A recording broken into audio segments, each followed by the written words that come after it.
Hello.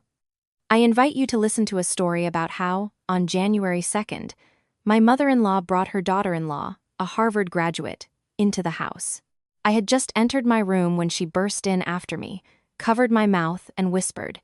Hearing her words, we immediately left the house. The New Year's Day feast on January 2nd was still steaming, but my heart was filled with an icy chill. My husband, with whom I shared a bed, suddenly offered me a glass of warm milk with tenderness. What deadly poison lay hidden behind that gentle and loving smile? The heavy scent of incense permeated the spacious living room of our mansion. It was January 2nd, New Year's Day. Ideally, this should have been a time for family to gather, rejoice, and wish each other the best. However, the atmosphere at the Sterling family's table was icy and heavy, as if everyone carried a great burden. Eleanor Prescott, my mother-in-law, sat at the head of the table. She wore a burgundy velvet suit, with a string of shimmering pearls around her neck. Not even a shadow of a smile graced her stern face. Before her lay a table laden with traditional holiday dishes, but no one was in a hurry to touch them. She forcefully set her fork and knife down on her plate, emitting a sharp clang that shattered the silence. "Vera, you've been a daughter-in-law in this house for 3 years now. Are you going to leave the Sterling line without an heir? A woman's primary purpose is to become a mother, to bear children, to continue the family name. If you can't even do that, then what good are all your talents in society?" I lowered my head, clutching my hands tightly under the table. I had heard these biting words so often over the past 3 years that I knew them by heart. From a top-tier forensic accountant who exposed countless financial frauds in major corporations, I had transformed into a housewife.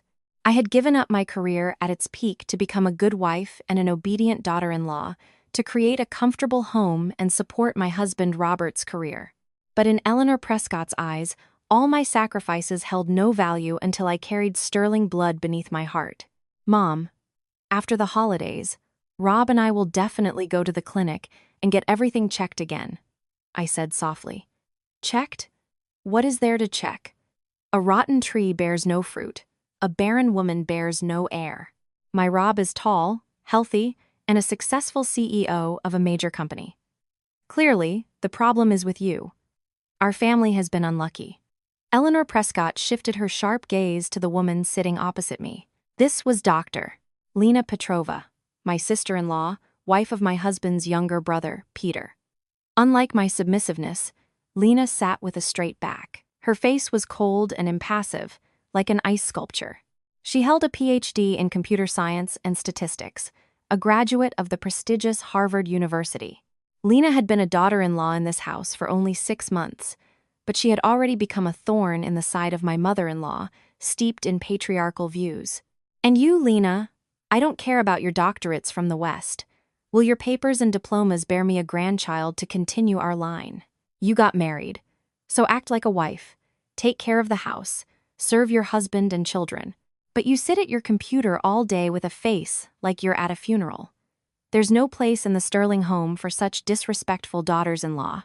I married Peter because it's legally recognized, not because I sold myself into bondage as a broodmare. If you're so obsessed with the idea of an heir, just tell Peter to divorce me and find another. I don't have time to listen to your absurd reproaches." With that, Lena calmly pushed back her chair and stood up. The chair legs scraped across the hardwood floor, emitting a dry, sharp sound. She turned and headed for the stairs, leaving Eleanor Prescott with an expression of extreme astonishment and anger on her face. My God, what insolence! "Peter, do you see how your wife talks to your mother? If you can't teach her, I will." Peter, sitting nearby, simply lowered his head, not daring to utter a word. Robert, my husband, placed a slice of roast beef on my plate and tried to calm his mother in a soft, low voice. "Mom, don't be angry. Why are you scolding them? You're just ruining the holiday mood. Lena has a direct personality. Don't pay attention.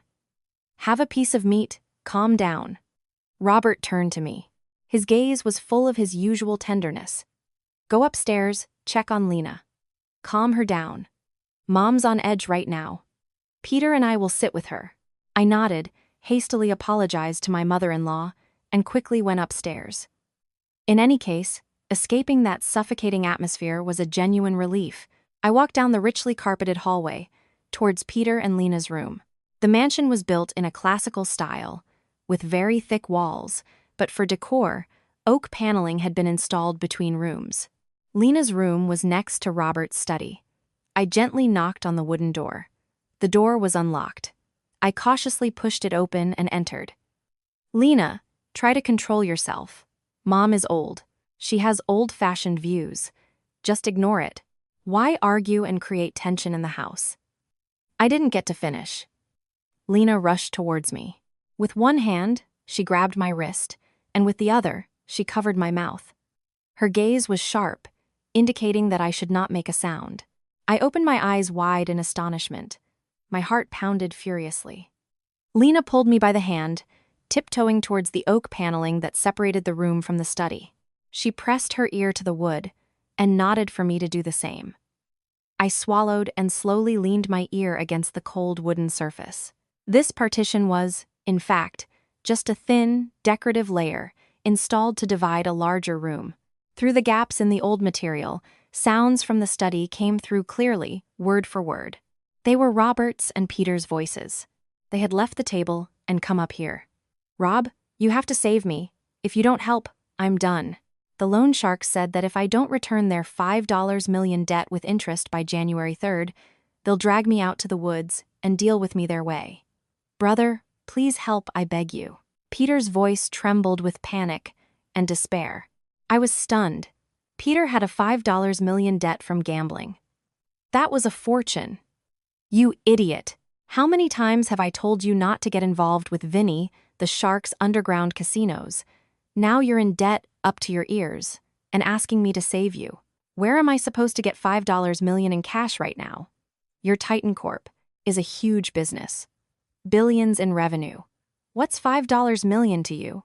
Just siphon a little from the company, and you'll save my life. If Mom finds out Vinny's men are after me, she won't survive, brother." A sharp bang on the table resonated from the other side of the wall. "Shut up! Do you think there's any money left in Titan? All this shiny facade was created to deceive old shareholders. I've already secretly siphoned off all liquid assets and transferred them to secret offshore accounts. The company is drowning in bank debt and is about to declare bankruptcy. In a few days, when the New Year holidays are over, the bank will demand repayment of loans, and I'll be left with nothing in this country either." I was in shock. My knees buckled, and I nearly fell. Titan Corporation on the verge of bankruptcy. Asset embezzlement. My husband, the man who always seemed so respectable and generous, turned out to be a professional fraudster. For 3 whole years, I had lived with such a terrible man and known nothing. My professional intuition as an auditor had been blinded by my blind trust. My God, so we're both screwed? Vinny's men won't forgive me. Brother, think of something. You're always so resourceful. A suffocating silence fell. Only Peter's heavy breathing and Robert's slow pacing in the room could be heard. If there's no way out, we have to create one. I've thought of everything. 6 months ago, under the guise of love and concern for my wife, I secretly took out 2 very special life insurance policies on Vera and Lena. This type of insurance provides a triple payout in the event of the insured's death from a serious car accident. The total payout for both policies is almost $15 million. I used their documents and fake medical records to arrange everything. The sole beneficiaries are us, the 2 brothers. I felt my blood run cold. A shiver ran from the top of my head to my toes. $15 million.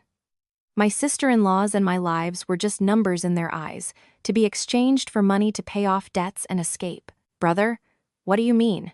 Tomorrow, January 3rd, I already have a detailed plan.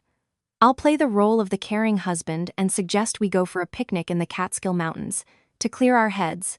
The roads there are nothing but winding mountain passes, dense fog, and almost no people. Tonight, I'll sneak into the garage and install a remote control device on the SUV's electronic brake system. At the steepest and most dangerous turn, the brakes will fail, and the car will plunge straight into a ravine. They'll remain forever at the bottom of the gorge. A terrible accident due to a technical malfunction. That will be the police's conclusion. The long arm of the law might be slow, but will be long gone. And if they don't agree to go, didn't you see how Mom just ripped into them? They're offended and downcast. I just need to say a few sweet words, suggest a change of scenery, and they'll agree immediately. Women always fall for sweet talk. When it's all over, the insurance company will pay out the money. I'll give you $5 million to cover your debt. We'll split the rest, get fake passports, and fly to Europe to enjoy a royal life. No one will find us, brother. Brilliant? I'm relying on you completely. The cold, cruel words of the two men named Sterling echoed in my head like hammer blows on my eardrums. I barely suppressed a sob tearing from my throat. Tears streamed from my eyes. My husband, with whom I shared a bed, for whom I sacrificed my career, was coldly planning my perfect murder. Lena removed her hand from my mouth. Her face remained surprisingly calm, but sparks, sharp as blades, gleamed in her eyes. She pulled me away from the wall and sat me on the edge of the bed. Her hand gripped my shoulder tightly, imparting a strange strength to me. The terrifying secret just uncovered completely changed the lives of us two women. The suffocating dinner on January 2nd was not just the beginning of a new year, but already a death sentence pronounced upon us. But we would not let them carry out their plan. I collapsed onto the soft mattress, covering my face with hands wet with tears. My trust shattered into 1,000 fragments, piercing my soul with sharp pain. The man who so gently covered me with a blanket when it got chilly, who bought my favorite peonies every June, was actually a devil in human form. He had played his role so brilliantly for 3 whole years. He considered me a pawn, a tool that could be easily discarded and exchanged for a pile of dirty money. I gasped for air. My chest tightened, as if someone was squeezing my heart. I wanted to jump up. The first thought that flashed through my mind was to run downstairs, grab the phone, and immediately call the police. I had to expose them. Lena immediately pressed hard on my shoulder. This decisive and strong gesture prevented me from moving. What are you going to do? Call the police? And what will you tell them? Where's the proof that you pressed your ear to the wall and overheard a conspiracy? They'll deny everything. They'll even file a counterclaim for defamation against you and have you committed to a mental institution. You're a forensic accountant. Where's your composure? Every word Lena spoke was like a bucket of ice water dumped on my head, bringing me back from a state of panic. Yes, she was right. No physical evidence, no recording, no documents. Words are just wind. He was a respected CEO, and I was just a housewife who had been sitting at home for 3 years. Who would believe me? I wiped away my tears and looked at Lena, my sister-in-law's face, which my mother-in-law constantly criticized for being lifeless and dry, now exuded a frightening calmness. Then what do we do? Sit and wait for death. They're going to tamper with the brakes tonight, and tomorrow on the mountain pass, we'll surely die at the bottom of the ravine. Lena curved her lips into a cryptic smile. Get up, wipe your tears, wash your face to compose yourself. We'll go out, pretend we're going to buy fresh fruit for the holiday feast. Discussing a plan in this house is unsafe. And remember, from the moment you leave this room, you are once again the meek and loving wife of that monster. Can you play the part? I bit my lip until I tasted blood. The salty taste in my mouth helped me regain the sharp wit that was characteristic of me when I battled fraudulent figures. I nodded, went into the bathroom, splashed cold water on my face, and tidied my hair. When I emerged, I put on a perfect mask. My face was a little sad and hurt after my mother-in-law's reproaches. We went downstairs. Robert and Peter were sitting in the living room, drinking tea. Seeing us, Robert immediately jumped up, walked over, took my hand, and said in a sweet voice, "Darling, Mom is old now. Don't hold a grudge against her. It pains me to see you and Lena upset. Go for a walk, clear your heads, buy yourselves something nice. And tomorrow, I'll arrange everything. I'll drive you to the Catskills myself. We'll look at the mountains, have coffee, breathe fresh air to shake off all the bad luck at the beginning of the year. All right, my love?" I suppressed the nausea rising in my throat. With difficulty, I smiled and replied in a gentle voice, "Yes, of course. Lena and I will go to the store for some fruit. And you stay home and massage Mom's feet, please. Robert beamed and nodded solicitously. We went outside. I took the keys to my small city car. Lena sat in the passenger seat. I started the engine and drove out of the suffocating mansion. Once we had driven a respectable distance and merged into the sparse traffic of January 2nd, I wanted to ask Lena about the next step, but she immediately put a finger to her lips, signaling silence. She pulled a tiny black device from her purse, the size of a matchbox, with a short antenna. Lena switched it on, and a green indicator light blinked. Now we can talk. Rob's people installed a bug under the passenger seat of this car 3 months ago. The device I just turned on is a jammer. It creates interference, and on their end, they'll only hear static. I sharply turned the wheel, looking at my sister-in-law in astonishment. A bug? A jammer? Lena, who are you really? Does an ordinary computer science PhD really own such things? Lena looked at me. Her sharp gaze completely dropped the mask of indifference. She slowly said, "A PhD is just the tip of the iceberg." Before returning to the States, I headed the Financial Risk Management and Fraud Investigation Division at PwC's American office, working directly with the FBI on international money laundering cases. I didn't marry Peter out of sudden love. I was tracking a large money laundering network through underground casinos and cryptocurrencies. Vinny the Shark, whom they mentioned, is a key link. Peter is just a puppet. I infiltrated the Sterling family to gather evidence, but I didn't expect your esteemed husband to be so ruthless as to resort to murder for insurance money. I took a deep breath. It turned out that behind the facade of a bookish intellectual was a top-tier international investigator. No wonder she was always so cold to family squabbles. Her goals were entirely different. So, now we have an advantage. You have the technical skills. I have experience in forensic accounting. I've exposed dozens of companies that created fictitious income and hid money in offshore accounts. If Robert transferred the money, he must have left digital footprints and transaction reports. Lena nodded approvingly. A satisfied smile appeared on her lips. That's exactly why I didn't let you call the police immediately. If we show our hand now, they'll have time to transfer all the assets and escape before the police get a search warrant. We have to play by their rules. Vera, are you ready to shed the mask of the docile wife and, together with me, overturn this chessboard? I gripped the steering wheel tighter, staring straight ahead. Weakness and despair completely vanished, replaced by the strength of an independent, self-assured woman.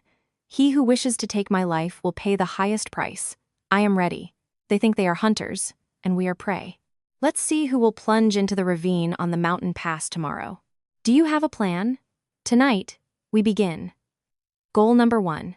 Get all the data from Rob's phone. He's very cautious, always uses biometric authentication, and constantly changes passwords. But you share a bed with him. You'll have a chance to get close to him when he lets his guard down. I'll give you a device for ultra-fast data copying.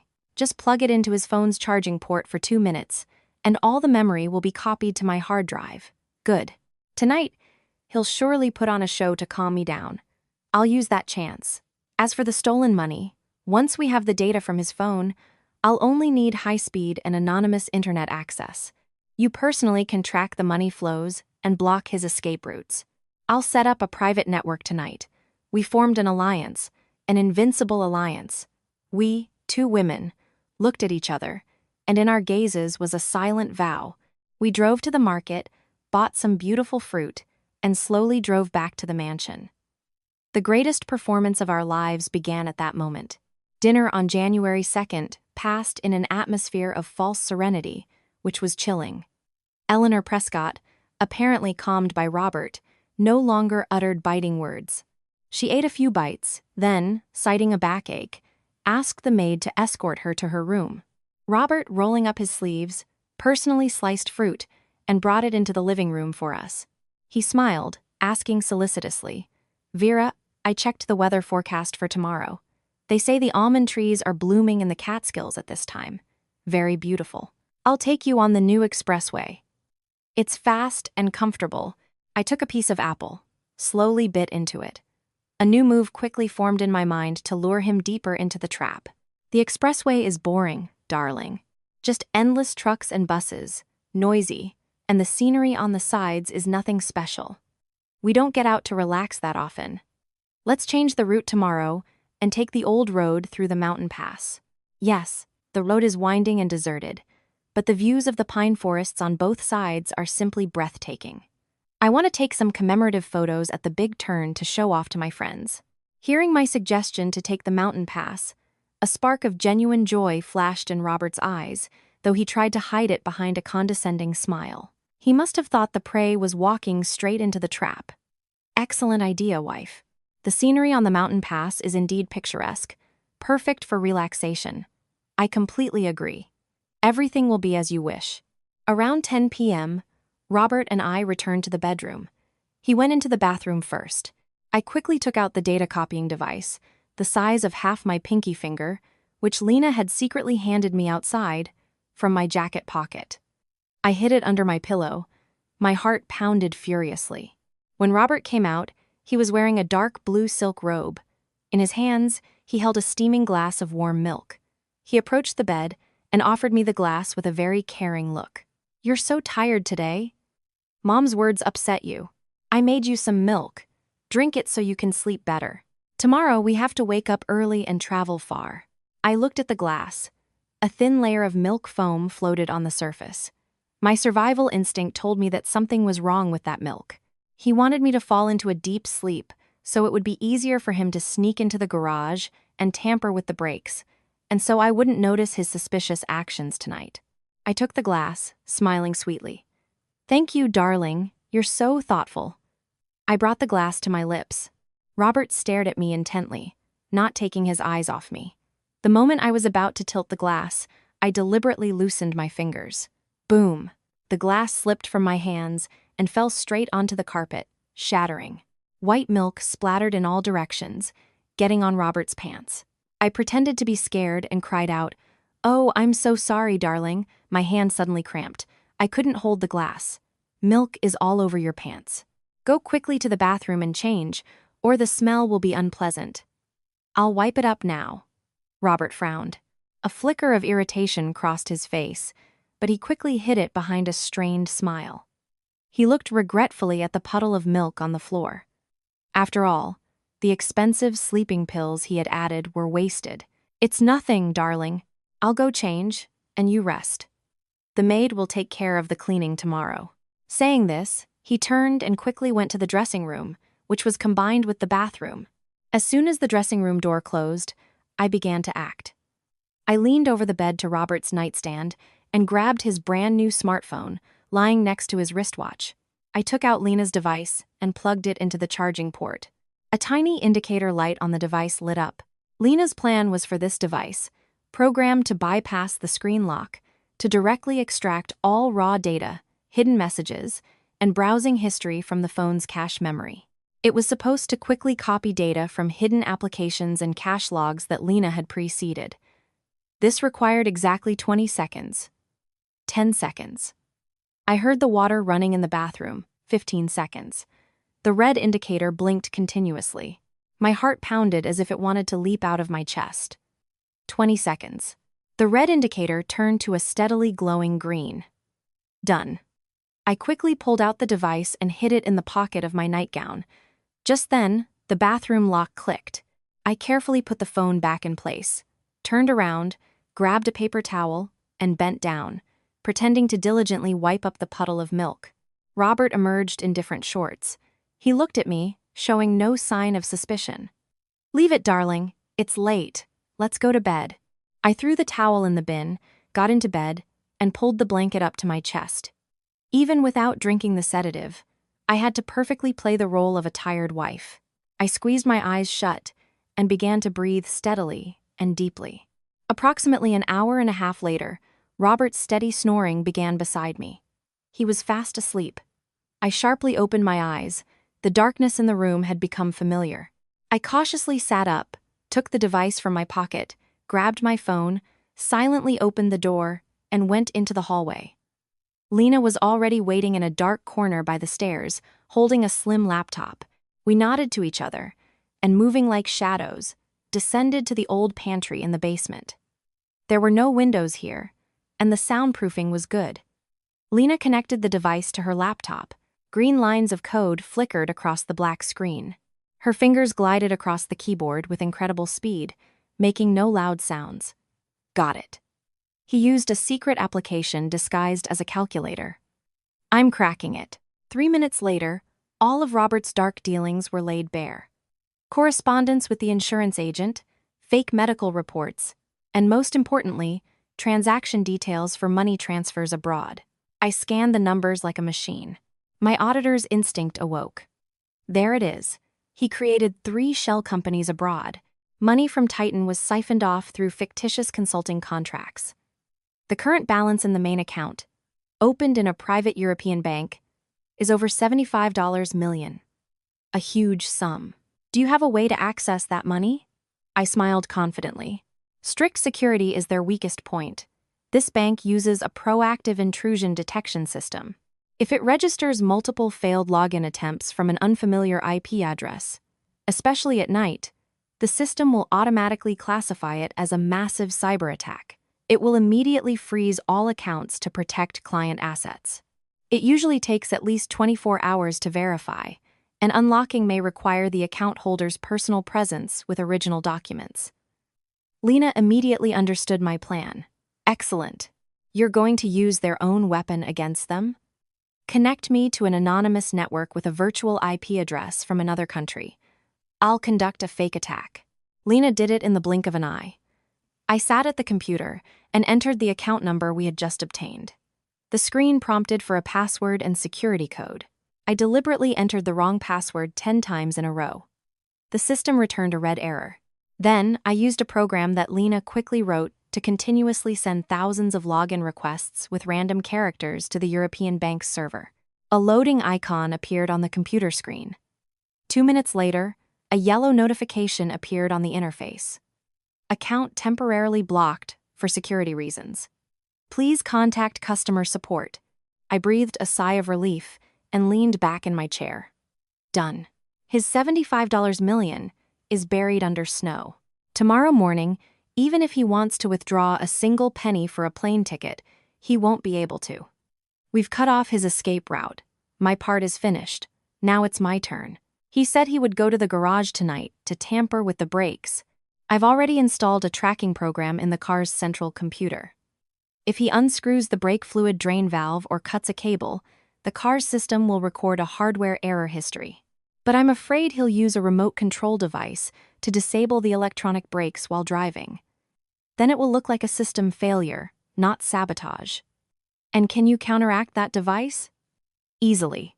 I'll rewrite the brake system's source code. From now on, the system will have an intermediate control layer that will prioritize commands from my device, blocking signals from his remote. The car will obediently brake at my command. He thinks he's a genius, but he doesn't know he's trying to outsmart a professional. We finished all our tasks when the clock struck 3 a.m. After destroying all traces, we quietly returned to our bedrooms. I slipped under the covers and lay beside the cruel man, who was peacefully snoring. In my heart, there was no fear, not a drop of doubt, only the anticipation of the magnificent spectacle that would unfold tomorrow morning. This night was the last time Robert slept the sleep of a smug man. On the morning of January 3rd, pale lemon-yellow rays of sun pierced through the silk curtains, painting dancing specks of light on the walls. The atmosphere of the early morning was surprisingly quiet and clear, unlike my agitated state last night. Today, I woke up with a clear head and firm resolve. The battle for life or death was predetermined, and I had no right to weakness. I sat before my vanity table, carefully applying a thin layer of powder and peach lipstick to conceal the pallor after an almost sleepless night. I chose a comfortable athletic suit and soft sneakers. Every movement I made was meticulously planned. Any carelessness or unusual behavior could arouse suspicion in the cunning fox who bore the name of my beloved husband. I grabbed my bag and went downstairs. The Sterling family was already gathered in the dining room. A hot breakfast, steaming with the fragrant smell of green onions and chicken broth, was on the table. Most of all, I was surprised by Eleanor Prescott's attitude. Instead of a frowning, cold face and biting reproaches, As at dinner the day before, today, she smiled very affectionately. This sudden change sent a chill down my spine. Vera, Lena, you're already down? Sit down, eat while it's hot. It's a long drive to the Catskills, with winding mountain roads. You need to eat well so you don't get carsick. Eleanor Prescott kindly pulled out chairs and personally poured us bowls of chicken noodle soup. Lena, maintaining her composure, nodded to her mother-in-law and sat down. I also quietly thanked her and took a spoon. Robert sat opposite me in a short-sleeved shirt, looking very presentable. He smiled radiantly and put a piece of chicken in my bowl. Eat plenty, darling. I've checked everything. The car is in perfect order. The tank is full. The tires are inflated.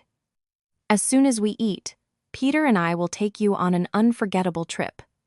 Peter also needs to clear his head after his stressful work. Peter, sitting next to his brother, forced a strained smile. His eyes were surrounded by dark circles. He looked around uneasily, constantly rubbing his hands, which betrayed his nervousness. Obviously, the $5 million debt weighed heavily on this weak-willed man. Breakfast quickly ended. As Lena and I were about to grab our bags and head to the car, Eleanor Prescott hastily emerged from the kitchen, holding a shiny stainless steel thermos. It was about 2 liters in volume. She approached and handed the thermos to Lena with a very caring look. I know you both love tea. Early this morning, I brewed an herbal blend with chamomile and lavender especially for you. It's very good for your health. It calms the nerves. On the long drive, you won't feel tired or dizzy. Take it with you in the car. Drink it whenever you're thirsty. This is my small gift as an apology for yesterday. Lena took the thermos, bowing slightly. Thank you, Mom, for your thoughtfulness. We'll definitely take it with us. I glanced at the thermos, and my heart clenched. My mother-in-law, who always considered her daughters-in-law outsiders and never even poured us a glass of water, had suddenly woken up at dawn to brew soothing tea. A dose of sedatives, enough to knock out an ox, prepared by Robert, was surely in that amber, deadly liquid. They had thought of everything down to the smallest detail. My mother-in-law playing the role of a kind mother, dispensing poisonous tea, while her 2 sons carried out the death sentence. We walked out into the spacious, red-tiled courtyard. A black, gleaming 7-seater SUV was already idling. Robert approached and opened the back door for us. He carefully held the edge of the door with his hand, so I wouldn't hit my head. This gesture was so fake it was nauseating. Peter walked around the car and sat in the front passenger seat. Robert closed the door and quickly got behind the wheel. The car slowly pulled away, exiting the mansion's massive iron gates and heading towards the highway leading to the mountains. In the spacious cabin, the faint scent of mint air freshener could not dispel the suffocating atmosphere. Lena sat next to me, the thermos on her lap. She looked at me and discreetly gave a signal. I remembered how yesterday at the supermarket, while buying fruit, Lena had bought an identical thermos and paid for it separately. Taking advantage of the moment when the car was driving on a bumpy road and everyone was looking forward, Lena, with one quick and skillful movement, opened her large bag. She took out her thermos and at the same time hid Eleanor Prescott's thermos with the poisoned tea at the very bottom. The 2 thermos bottles were identical. No one could notice this lightning-fast swap. The new thermos contained pure pomegranate juice that she had prepared last night. The car drove for almost 5 hours in complete silence. Robert played soft instrumental music and occasionally glanced in the rearview mirror, observing us. He cleared his throat, breaking the silence. Vera, Lena, aren't you thirsty? Have some of the tea Mom brewed. It'll perk you up. The scenery outside is getting more beautiful. We're almost turning onto the road leading to the pass.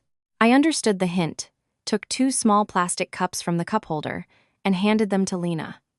Lena carefully unscrewed the thermos lid and poured a dark red, pomegranate-scented liquid into the cups. She handed 1 cup to me and took the other herself. Brother's right. Vera, drink a little, you'll warm up.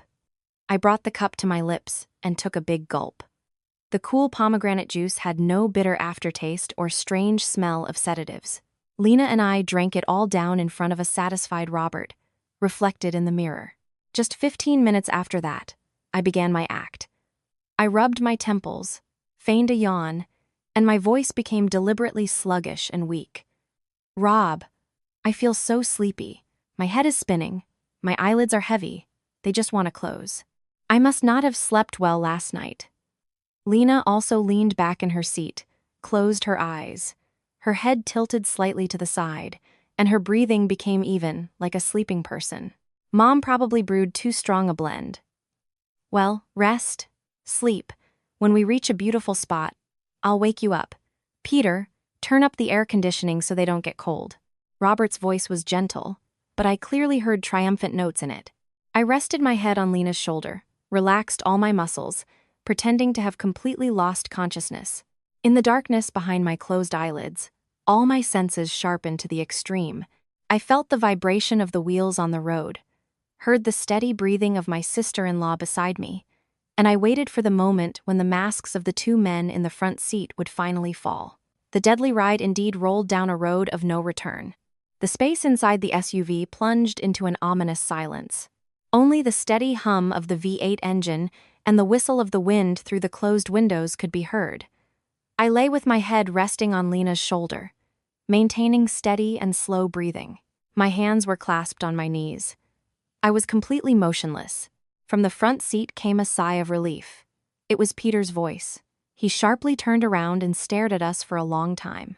I felt his scrutinizing gaze through my closed eyelids, but I didn't stir. "They're asleep, completely out." "Brother, Mom's brew is something else." They drank a little and immediately passed out. The old woman, though annoying, acted coldly and decisively when it came to the poison. Unbelievable. Robert laughed a low, husky, smug, and very sinister laugh. The gentle, sweet tone disappeared. His voice became sharp as a blade. "Do you think our mother is so kind? When I told her the insurance would cover up to $15 million, she herself urged me to act faster. She's desperate for a grandchild and worried about your debts. So, for her, these two wives are just trash. My mother and I, we're realists. Money is everything." Peter slapped his knee. His voice held extreme excitement. "Brother, you calculated everything like a god. After this, I'll pay off Vinny, and I'll still have a decent sum left. I'll go abroad with you, start a new life. But, brother, what's our specific plan for the staging?" My hands are still shaking. The car sharply slowed down. The wheels crunched on gravel instead of smoothly gliding on asphalt. I realized we had entered a very bumpy road, nothing like the paved mountain pass he had promised. "I've altered the plan slightly. Look out the window. We're not going to the pass. That road, though steep, sometimes has tourist buses, and we could easily be spotted and saved. And if these two survive, everything will go to ruin." I've turned towards an abandoned stone quarry, lost deep in a dense pine forest. It's absolutely empty here, not a living soul for years. Soon I'll drive to the highest cliff, right to the edge. Then, with the remote control, I'll disable the electronic brakes, engage the gear, and lock the accelerator. We'll just have to open the doors and jump out. The car will roar and plunge into the 100-foot-deep quarry, guaranteeing severe damage and a fire that will destroy all evidence. All traces will burn. Even if the police investigate, they'll conclude it was an accidental short circuit in the brake system and loss of control. I felt a chill run through my entire body and sweat beaded on my temples. Robert's plan was so cruel and perfect that my hair stood on end.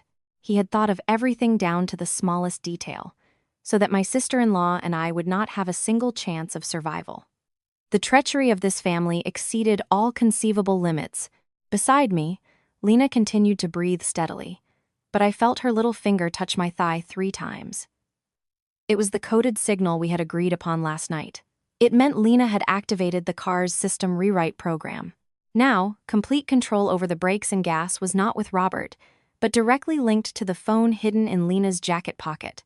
His deadly plan had been completely foiled. The dirt road to the quarry became increasingly bumpy and muddy. Dry branches crackled under the wheels.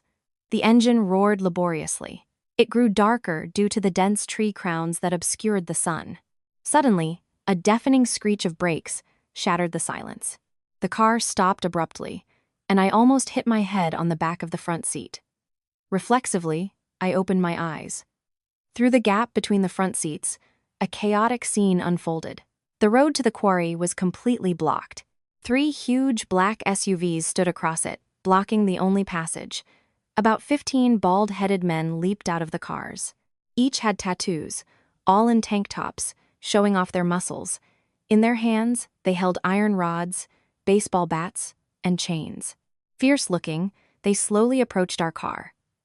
At the head walked a middle-aged man, bald, in large black glasses, with a smoking cigar in his mouth. He gently tapped the hood of Robert's car with an iron rod, emitting a dry, threatening metallic sound. "My God, brother, it's Vinny the Shark's men. How did they find us in this wilderness?" "I'm finished." "They came for the debt," Peter stammered. His face turned as white as a sheet. He cringed, clutching the door handle, trembling like an aspen leaf. Robert frowned. A flicker of confusion crossed his face, but he quickly regained the composure of an experienced man. He clapped his brother on the shoulder. "Calm down. Don't panic. They must have had a tracker on you. I'll go out and talk to them." $5 million. "Peanuts. I have money in my offshore account. I'll transfer it to them right now to settle everything and not mess up our big plan." Robert opened the door and stepped out very confidently, head held high, facing the bald-headed man. The man smirked, exhaling a cloud of cigar smoke. "Hello, CEO Sterling. We went to a lot of trouble, came out to this wilderness, to find Peter. Heard you and your brother decided to take your wives for a stroll, then run off, leaving a $5 million debt. By our code, after January 3rd, debts aren't forgiven. Today it's either the money or Peter's life." Robert gave a crooked smile and pulled a thick satellite phone from his breast pocket, used for secure communication and transactions. "Vinny, why are you so agitated? Calm down, guys. I'm a serious businessman with years of reputation. $5 million is nothing. It's just that the banks are on holiday. Couldn't withdraw cash. Now I'll log into my personal account in Switzerland and make an international transfer. The money will arrive within 10 minutes. Hearing Robert's confident tone, Peter in the car let out a sigh of relief, constantly wiping sweat from his brow. The bald-headed man raised an eyebrow and nodded, agreeing to wait. Robert skillfully turned on the satellite phone screen. His fingers quickly typed the password to log into the familiar blue banking app. With each tap, the confident smile on his lips grew wider. Lena and I silently watched him from the back seat, feeling an indescribable schadenfreude. The real fun was just beginning. A loading icon appeared on Robert's phone screen. 5 seconds. 10. The smile on his lips froze. He frowned, pressing the screen harder, as if trying to make it work faster. Beep, beep, beep. A piercing error signal sounded from the phone. The screen, which should have shown a balance of hundreds of millions, was covered by a yellow notification with red English letters. Robert's eyes widened. They almost popped out of their sockets. He reread the notification again and again. His dry lips whispered, "Account blocked. Security threat. Personal presence required at the branch. What the hell is going on? System crash." He frantically exited the app and tried to log in again. He changed networks, used backup codes, but the result was the same. That deadly yellow window. $75 million. All his stolen fortune. His only escape route was completely cut off. Cold sweat appeared on Robert's forehead. His confident hands now trembled, and he dropped the satellite phone onto the stony ground. Vinny the Shark frowned, kicked the phone with his boot, and growled, "CEO Sterling, are you done with your show? What kind of transfer is this that's made your face white as a sheet? My patience is over. Guys, drag Peter out here. Let's finish this quickly and go home." The thugs, brandishing their clubs, rushed towards the car, shouting. The unexpected turn of events brought unwelcome guests, turning the Sterling brothers' perfect murder plan into an inescapable chaos. Sitting in the back seat, I slowly opened my eyes, gripping Lena's hand tightly, ready for a race against death. The thugs swarmed around the idling SUV, their fierce faces twisted with malice. Vinny, their leader, tapped an iron rod against his palm and nodded to the 2 nearest henchmen. "You two, go to the back, open the trunk." A big-shot CEO, like Robert, when he's on the run, must surely have gold, dollars, or at least property deeds with him. Bring it all here, in lieu of Peter's debt. Move it! Two burly men, obeying, grabbed crowbars and headed to the rear of the car. Peter in the cabin was on the verge of hysteria, covering his face with his hands. Robert stood rooted to the spot, drenched in sweat, fists clenched. He knew what was in the trunk. A dry click sounded. The trunk lid opened. The two thugs looked inside and exchanged puzzled glances. They rummaged inside, pulling back the mat. "Vinny, there's no money here. Just 2 5-gallon gas cans, a coil of heavy-duty rope, a large roll of duct tape, and a few pairs of gloves. Looks like a construction kit." Vinny frowned and walked to the trunk. He looked at the scattered items, then at the sheer cliff directly in front of the car. His gaze swept over Robert, then stopped on the two motionless women in the back seat. Suddenly, Vinny threw his head back and laughed. His wild laughter echoed off the rocks. "CEO Sterling, do you take me for an idiot? You brought 2 wives to this wilderness, parked by a cliff, and in the trunk, gasoline and ropes. You weren't planning to run. You were planning to get rid of them, to stage an accident and collect the insurance, to pay off your brother's debt. Clever plan. Too bad fate didn't smile on you. Today, I'm taking both of you, and this car as well." The moment Vinny exposed Robert's conspiracy, Lena squeezed my hand tightly. This was our chance. The attention of both the gang and the Sterling brothers was fixed on each other. They were absorbed in their argument. Lena winked at me. Her right hand slid into her bag and pulled out a small metal canister. She whispered into my ear, so only we could hear. "Vera, run after me. Straight to that broken slope on the right. Don't look back." I nodded. All my muscles tensed like strings. 3, 2, 1. Lena forcefully kicked open the right door. The door hit the thug standing in its path, and he fell. Lena sprang out of the car like an arrow. She raised her hand with the pepper spray canister, and a stream of white gas hit the faces of the nearest thugs. They screamed, clutching their faces. Tears streamed from their eyes and noses. They dropped their clubs and writhed on the ground. I followed Lena. The silence was broken. Vinny's roar, Peter's panicked screams, and Robert's furious shouts merged into chaos. "Stop them! Don't let them get away!" Robert screamed. His voice cracked with anger. He rushed after us, forgetting the threat of the thugs. We ran as fast as we could over the sharp stones. Thorny bushes scratched our legs, but I paid no attention. The instinct for survival took over. The quarry was huge, with artificial ravines left after blasting operations. We turned into a narrow crevice, scrambling between huge boulders. After running a considerable distance, I started to gasp for breath. Suddenly, the ground under my feet crumbled. I lost my balance and slipped down a gravel slope. Lena tried to grab me but was too late. We both tumbled into a deep, dry pit. My whole body ached from the fall. My clothes were covered in dirt and dust. Fortunately, the gentle slope and dense grass softened the impact, and we did not suffer serious injuries. I managed to get up, dusting myself off. The edge of the pit was about 15 feet above us. The slope was almost vertical. Lena didn't lose her composure. She quickly brushed off her small backpack, took out her laptop, and placed it on a flat rock. "Vera, we're safe for now. They won't be able to get down here without a rope. This slope accidentally created a natural signal reflector. I caught 1 weak bar of service. I'm going to upload all of Robert's crime data to the FBI's cybersecurity cloud storage right now." Lena opened her laptop. Her fingers flew across the keyboard. A loading bar appeared on the screen. Beifinger Wu, Beifinger Shur, Beifinger Arshur. The speed was agonizingly slow. Simultaneously with the data upload, Lena sent the quarry's coordinates through an emergency channel. Steps and the sound of crumbling stones echoed from above. They had caught up to us. Vinny's loud voice rang out from above. "Girls, it's deep down there. You can't get out. Better stand still. Robert, you owe me. Now your wives are in the pit. What are we going to do?" Robert approached the edge. His shadow fell to the bottom of the pit. His voice was cold and ruthless. "Vinny, have your men lower a rope and pull them out.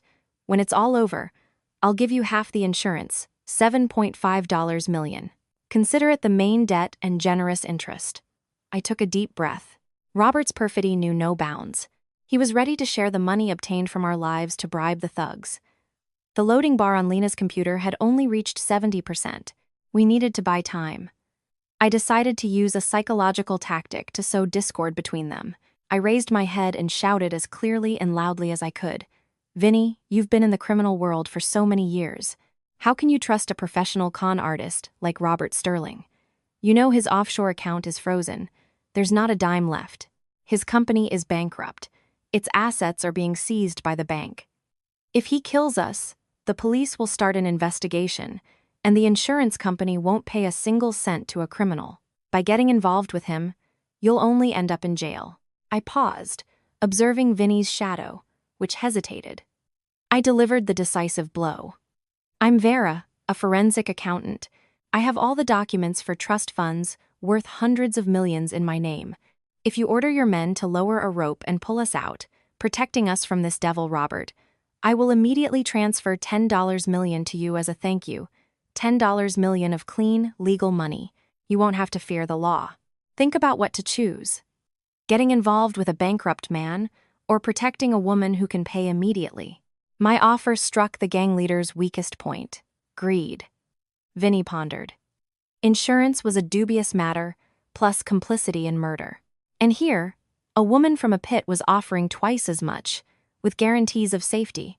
Robert, your wife makes a good point. Are you trying to make me a scapegoat? Guys, lower the rope from Robert's car into the pit. Pull out these two executives. Anyone who lays a finger on them, I'll break their neck. Robert screamed in fury and tried to intervene, but he was grabbed by Vinny's burly henchman. A thick, heavy-duty rope was lowered to the bottom of the pit. At that moment, the loading bar on Lena's computer reached 100%. A green message appeared, confirming the successful data transfer. Lena smiled and closed her laptop. We looked at each other. Our eyes shone with faith. The evidence had been transmitted. Now we would ascend from this pit with dignity towards justice. I grabbed the rope, wrapping it twice around my wrist for security. Vinny's thugs shouted as they pulled us up. Dirt and stones rained down on me from the crumbling slope, but I gritted my teeth, gripping the footholds with my feet, helping myself. Lena followed. In less than 5 minutes, we were pulled out of the dark pit onto a flat area right at the edge of the cliff. The wind from the valley struck my face, whipping my disheveled hair. Vinny, the leader, approached with a brazen smirk, revealing his tobacco-stained yellow teeth. He extended his hand. His tone had changed, becoming ingratiating, but with a clear demand. Miss Sterling, a businessman's word is law. You're safe. Where's my $10 million? Transfer it. I want to see it. I didn't get to answer before something terrible happened. Robert broke free from the two relaxed thugs. He lunged forward like a rabid beast, clutching a long hunting rifle in his hands. He must have been hiding it in his jacket. Everyone freeze! Anyone moves, I'll blow their brains out, Robert roared. His eyes were bloodshot with rage and despair. The cold barrel was pointed directly at my forehead. The thugs, though numerous, were unarmed or had clubs. Seeing a real weapon, they immediately retreated. Vinny also backed away, his face tense. Robert slowly approached me, forcing me back towards the very edge of the abyss. The wind howled, as if mourning someone. Vera, you cunning bitch! You dared to bribe them to betray me? You thought you'd escape. Don't hope for it. If I die, you're coming with me. Peter, standing nearby, seeing the rifle, fell to his knees in panic and sobbed. Brother, put down the rifle. Don't do anything foolish. Murder means life in prison. Robert ignored his weak-willed brother's cries. He shifted the barrel to Lena, glaring at her backpack. And you, is that your computer? What were you doing down in that pit? Take off your backpack and throw it into the abyss. Now, Lena stood surprisingly calmly. Her face remained unchanged under the gun barrel. She slowly took off her backpack, pulled out a silver laptop. She looked at Robert with contempt. You want this computer? Fine. But know this, it's just a piece of metal now. All the data from your phone, documents of embezzlement, correspondence about purchasing fake insurance, and your monstrous plan to murder your wife. I've uploaded all of it to the FBI's cybersecurity department. The police have all the evidence. Even if you shoot me and throw this computer away, your crime has already been exposed." Saying this, Lena swung her hand, and the laptop, arcing through the air, plunged into the abyss, shattering against the rocks. Robert froze, his shoulders trembling. The shock was too great. I seized the moment, straightened up, and looked into the eyes of my enemy, who had once been my husband. My voice sounded firm and cold, like a judge reading a verdict. "Robert Sterling, are you surprised? You thought you controlled destinies? You were wrong. Last night, I blocked your $75 million account in that overseas bank. You are completely bankrupt. Titan Corporation is just an empty shell, riddled with debt. You've lost money, reputation, and soon you'll lose your freedom forever. The insurance company won't pay you a dime. You calculated everything, but you didn't account for 2 women you despised, pushing you into the abyss." My words finally broke Robert's will. He let out an animalistic roar full of pain. The harsh truth shattered his dreams of a luxurious life. Now he was penniless, accused of grave crimes. "I'll kill you! I'll kill you!" Robert lost his mind, squeezed his eyes shut, and pulled the trigger. At this critical moment, a familiar hum sounded overhead. A large police drone flew over the cliffs and hovered in the air. Red and blue lights flashed, and an authoritative voice boomed from the loudspeaker. "Police SWAT demands Robert Sterling drop his weapon and raise his hands. The area is surrounded. Any resistance will be met with force." The sudden appearance of the drone made Robert flinch. The gun barrel shifted. Taking advantage of this moment, Lena rushed forward with incredible speed. She shoved my shoulder, moving me out of the line of fire, and simultaneously kicked the rifle out of his hands. Bang! A deafening gunshot rang out. The bullet lodged in the trunk of a pine tree behind where I had just stood. At that very instant, the wail of dozens of police sirens sounded from the road. A cloud of dust rose. A SWAT team in body armor with shields and automatic rifles surrounded everyone in the blink of an eye. "Everyone down, hands behind your heads." Vinny's thugs, accustomed to their impunity, lost all their courage at the sight of professional law enforcement. They threw down their clubs and obediently lay on the ground. Vinny was no exception. 2 SWAT officers apprehended Robert. Handcuffs clicked coldly on his wrists. He no longer resisted, lying on the ground with an empty gaze. Nearby, other officers led away Peter, who was mumbling something incoherent in a panic. Lena helped me up. We dusted ourselves off and smiled at each other. Minor scratches bled, but they could not hide the glow of victory on our faces. The bright midday sun of January 3rd illuminated the abandoned quarry, dispelling the cold and gloom. The light of justice triumphed at the edge of the abyss, concluding a bloody drama and opening a new chapter in the lives of 2 strong women. The process of retribution and reclaiming what was ours had officially begun. Returning to the city after that stormy journey, I did not allow myself a single day of rest. All documents, evidence of Robert Sterling's crimes, and dubious financial operations were handed over to the investigation. Robert and Peter were temporarily detained. However, the real storms for me were only just beginning. As soon as the news of the arrest of the CEO of Titan Corporation leaked, an earthquake began in the company's main office. On Monday morning, I put on a crisp, black tailored business suit and stiletto heels. My hair was pulled back into a high bun, and striking makeup highlighted the authority of a woman ready for battle. Lena walked beside me in an elegant gray suit, carrying a briefcase filled with important legal documents. We walked through the lobby of the Titan building, under the astonished gazes of dozens of employees. Entering the boardroom on the 15th floor, we saw chaos. Dozens of creditors, bank representatives, and influential shareholders were shouting, banging on the table, demanding debt repayment and asset freezes. Seeing me, Mr. Tokarev, an elderly shareholder with conservative views, jumped up and pointed a finger at me. "Vera Sterling, your husband is a fraudster and an embezzler. He's been arrested by the police. Now the company is in debt, and you, as his wife, must bear responsibility. We demand the confiscation of all your personal property, including the house you live in, to compensate the shareholders for damages.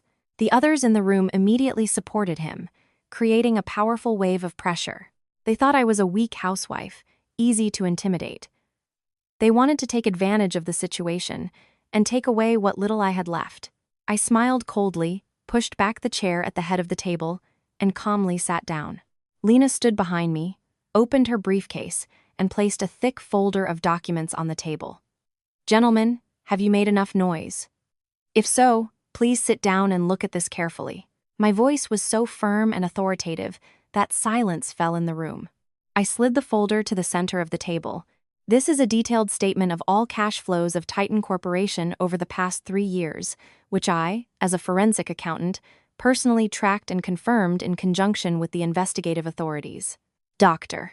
Lena Petrova, my sister-in-law and my legal counsel today, will explain to you what limited liability means." Lena stepped forward. Her demeanor betrayed a Wall Street expert. She pointed to the numbers highlighted in red. "According to current law, Titan is a limited liability company. All bank loans and debts to partners are registered under the legal entity. Furthermore, it has been proven that the entire shortfall was caused by the intentional actions of Robert Sterling, who created fictitious documents to transfer funds abroad for the purpose of money laundering and paying off personal gambling debts.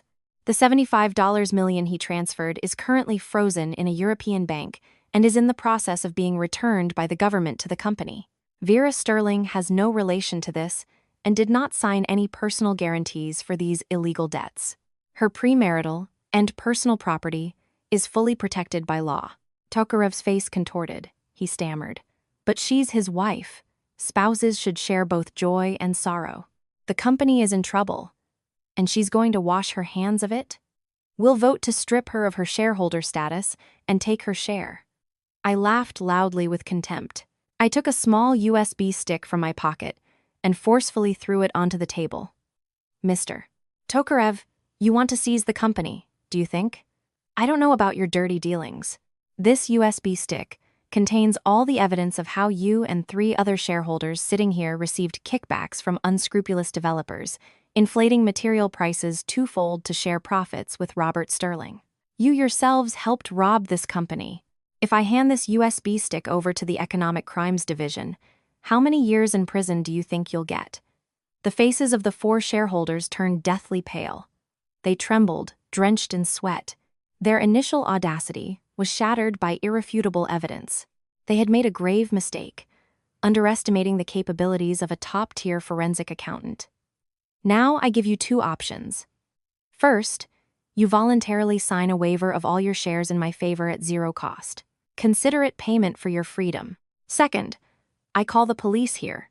You have 3 minutes." Not a minute passed before trembling hands were already signing the documents for the transfer of shares, prepared in advance by Lena.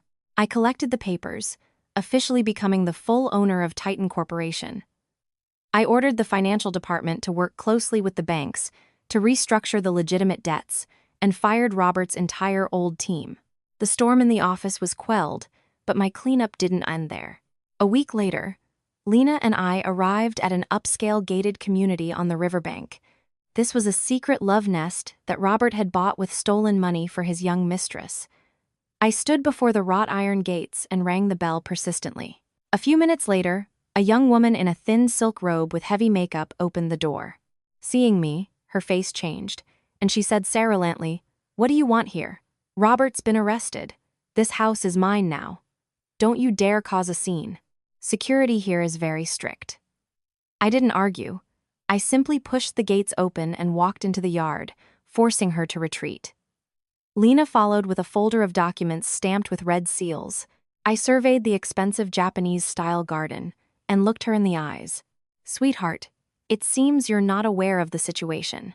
This mansion, valued at $10 million, was bought with criminal money, embezzled by Robert Sterling from Titan Corporation, just days after a criminal case was opened. And most importantly, according to the documents, Robert used a power of attorney for the company's legal entity to purchase it. And currently, I have been appointed as the temporary legal representative to preserve Titan's assets." The girl's eyes widened. She snatched the papers from Lena and quickly scanned them. Her hands with bright red manicures trembled. "It can't be! Robert promised me this house. You're fraudsters. I walked up and made a sharp move as if to slap her. She screamed and fell onto the lawn. Listen here. The fraudster is in prison, and you're just a kept woman, living on dirty money earned by other people's sweat and tears. I'm giving you exactly 1 hour to pack your things and get out of here. Any item, furniture, jewelry, designer bags that you carry out beyond these gates will be considered an attempt to steal seized property. In 60 minutes, the police will arrive and change the locks. If you're still loitering here, I will sue you for complicity in the sale of criminally obtained property. Seeing my steely gaze, the mistress burst into tears and rushed into the house to pack her things. I stood, arms crossed, without the slightest pity. They wanted to push me into the abyss. Now, they had to feel what it meant to lose everything. All property was returned, the villains exposed, and I regained my status as a victor. The cleanup was completed brilliantly and ruthlessly. 6 months have passed since that terrible January 3rd. The high-profile case of the Sterling family finally went to court. The courtroom was packed. Lena and I sat in the front row. Eleanor Prescott, once the imperious mother-in-law, had aged greatly and looked drawn. Her hair had turned gray, and the prison uniform hung loosely on her emaciated body. The evidence gathered by Lena confirmed that dirty money from her son had been deposited into her accounts, and she had personally prepared the tea with sedatives. For complicity in attempted murder and money laundering, she received 15 years in prison. Hearing the verdict, she collapsed onto the defendant's bench and sobbed. Peter, the cause of the tragedy, also received his just deserts. His debt and the entire underground gambling network were dismantled. For organizing illegal gambling and concealing a crime, he received 15 years. As for Robert, the main instigator, the court gave him the harshest sentence. However, I did not want to see his face in the courtroom.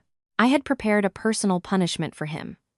Immediately after the trial, I sold all my shares in Titan Corporation to a foreign investment fund at a very favorable price.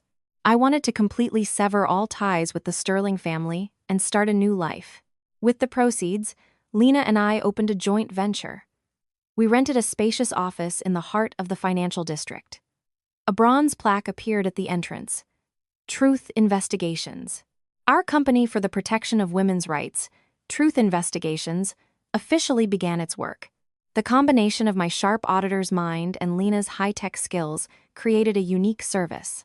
We investigated hidden assets before marriage, exposed sophisticated infidelities, and helped women sue for children and property. One autumn morning, I put on a form-fitting burgundy dress, applied bright red lipstick, and got behind the wheel of my sports car, heading to the city prison. Today was the day of my last visit with Robert. The visiting room was separated by thick glass. A few minutes later, 2 guards brought Robert in. I barely recognized him. He was thin. His eyes were sunken, his face unshaven. Seeing me, he grabbed the phone receiver. Vera, I've realized everything. The devil possessed me. Please, hire a good lawyer. File an appeal to soften my sentence. I'll be your slave. Just help me get out. He pleaded, hoping for my weakness. I smirked. Robert, you called me to say this nonsense? Where was your marital affection when you planned to kill me for insurance money? He fell silent. His hand clenched. Vera, they gave me life. Life, do you understand? I'll rot here. Save me. I took out our wedding photo, taken in Paris, from my purse. I pressed it against the glass. Look closely. This is the last time you'll see your past. I forcefully tore the photo in half, right before his eyes. The sound of tearing paper echoed through the room. I continued to tear it into tiny pieces. I didn't come to save you, but to inform you that your appeal was rejected by the Supreme Court this morning. All the financial evidence I provided was exhaustive. Your $75 million has been confiscated by the state. You will never leave these walls. Life imprisonment is too cheap a price for your cruelty. Robert froze, then began to pound his fists on the glass and scream wildly. No, you're lying. You're a wicked witch. I must get out. I calmly hung up the phone, adjusted my dress, and looked at him with pity one last time. Enjoy the rest of your life in darkness, my former husband. I turned and confidently walked out of the room, leaving behind the desperate cries of the loser. Walking out of the prison gates, I took a deep breath of the fresh autumn air and smiled. The sun warmed my shoulders. Truth awaited me ahead. Women who needed protection awaited me ahead. My personal battle was over, but the path to justice had only just begun. 2 years passed. 2 years that washed away the pain and ignited a new sun in our lives. Truth Investigations became a leading organization for women's rights. We moved into a luxurious office on the top floor of a skyscraper in the city center. The bronze plaque with our name became a symbol of hope for hundreds of women. December 29th. Work was still bustling in our office. I sat at my desk in a modern golden dress. Lena walked in. Vera, the case of Mrs. Antonina Ivanovna, the teacher, is closed. The court ruled to return her 3 apartments and $2 million, which her cheating husband had secretly transferred to his mistress. She called, crying with happiness and thanking us. I nodded with a sense of pride. We had once again helped restore justice. Lena, announce the New Year's bonuses to everyone and let them leave early. We have another important matter today. An hour later, we were driving away from the city bustle towards the California coast. There lay the main endeavor of our last 2 years. The car stopped at a vast property next to a secluded beach. Among the greenery, bright buildings with red-tiled roofs were visible. A wooden sign read, Rebirth Rehabilitation Center. After successful cases, we realized that returned money heals material wounds, but not emotional ones. Many women fell into depression after divorce, so we invested all the profits from Truth Investigations into creating this center. This was not a commercial project. It was a home where women who had experienced betrayal and violence could recover. Here, psychologists would work with them. They could learn new professions, practice yoga, garden, simply live in harmony with nature. Lena and I walked along the path to the sea. Vera, everything is 100% ready. Doctors, psychologists, staff are all in place. After January 5th, we'll be able to welcome our first guests. I looked at the endless sea. Yes, 2 years ago, they wanted to push us into the abyss, but we not only climbed out but also built a paradise for other women. They are paying for their sins in prison, and we stand here, free and independent. Lena smiled her rare, radiant smile. The past is truly behind us. Today is New Year's Eve. Let's go back to the city and prepare a real holiday feast. This year, we'll have the best, the freest New Year ever. On New Year's Eve, the city glittered with millions of lights. Our new home was a luxurious penthouse on the top floor of the tallest skyscraper. We bought it together. No more oppressive interiors, the smell of incense, or reproaches. In the middle of the living room, a festive table was set with all the traditional dishes. Lena and I stood before it, silently wishing everyone peace and prosperity in the new year. When we finished, we went out onto the enormous balcony. The entire city lay before us, spread out like a map. I wore a velvet gown, Lena an emerald one. We dressed up not for anyone else, but for ourselves, to celebrate our worth. I poured expensive red wine into crystal glasses. Vera, to you, to your health, wisdom, and strength, and to our rebirth center. May it bring smiles back to many women. Thank you, Lena. To you, to your sharp mind and warm heart, to our alliance. We proved that a woman can build her own empire, freedom, wealth, and independence. That is the true truth of life. At that moment, the antique clock in the living room struck 12. From the distant riverbank, the first salvo sounded, and the sky blossomed with thousands of lights. The festive fireworks illuminated our happy, proud faces. Ding, ding, ding. Amidst the roar of the fireworks, a sharp ring sounded. It wasn't a mobile phone, but the red apparatus on the small table in the corner, the Truth Investigations emergency hotline. Lena and I exchanged glances. Our rest was over. The instinct of justice warriors awoke. I walked over and picked up the receiver. On the other end, a muffled woman's voice sounded against the backdrop of breaking dishes. Hello, is this Truth Investigations? Please help me. My husband is secretly mortgaging all the house documents to loan sharks. He's locked me and the children in. Save us! I straightened up. looking at the fireworks outside the window. My voice was calm, firm, and reassuring. Truth Investigations is listening. Calm down. Don't provoke him. Barricade the door from the inside. Tell me your address. In 15 minutes, the police and I will be there. You and your children will be safe. Your property will be protected by law. You are no longer alone. I wrote down the address. Lena was already handing me my coat and car keys. It's in the suburbs. I've pinpointed the coordinates. Vera, let's go. The two women rushed out of the penthouse, leaving behind the festive table and unfinished wine. The sky still glowed with fireworks. Our personal battle had ended, but the fight for truth, for saving other women, continued. The wheel of justice kept turning, and we, warriors of freedom, would never back down. Gazing at the fireworks, Lena and I found our freedom. Those who sowed evil reaped the consequences in prison.